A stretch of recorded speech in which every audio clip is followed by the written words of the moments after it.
It's not a night that I don't probably cry myself to sleep. It's very tough, knowing that she should still be here, knowing that she didn't have to die. When you start looking at it, it's like what the police are doing to the men out in the street, the doctors are doing to our women in the hospital. And what do we do? Here in New York City, like Shaija Washington, who died giving birth to her daughter Chloe at Woodhall Medical Center in Brooklyn. When I heard Shaija Washington and Amber Rose Isaac also being a victim, I was there with them. Although Brooklyn Assemblymember Rodneyse Bichotte is alive to share her story of being pregnant, black, and scared, her son is not. Jonah Bichotte Cowan died hours after he was born, spending just 23 weeks in the womb in 2016. And he was actually a twin, the first baby dying just weeks into Bichotte's pregnancy. I was getting some discharges. I called the nurse, and the nurse said that there was no issues, just if the symptoms didn't seem as if there were any risk factors or whatever. It was until I went to see the doctor and I told them, hey, check me, I feel that something's wrong.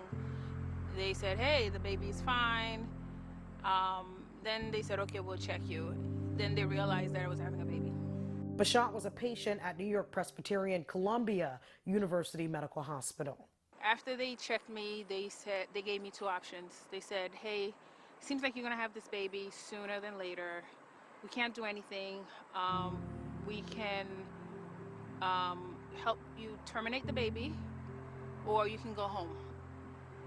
And I was like, I can't go home. What if I have the baby on the way? What if I have the baby at home? Who would care for me, and so forth? They didn't care for me. I was a black woman. I was just another number to them. And so I was part of that statistics. Bichotte says they cited hospital policy as to why they couldn't provide her care, although she was high risk with an incompetent cervix.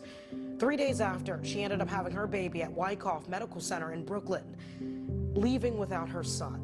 Now the Jonah Bichotte Cowan bill is waiting to be signed by Governor Andrew Cuomo to prevent hospitals from turning away high-risk mothers who are experiencing preterm labor. I felt that it was imperative for me to introduce this bill in memory of my son because black women have a higher rate of preterm, 50% of preterm labor. So if you think about it, doctors and their policies are not to intervene within 20 to 24 weeks. That's affecting the majority of a black women population. That's an issue. We reached out to New York Presbyterian Columbia University Hospital, and they could not give us a statement due to patient privacy laws. Khalil Carter did not want to disclose the hospital where his wife gave birth.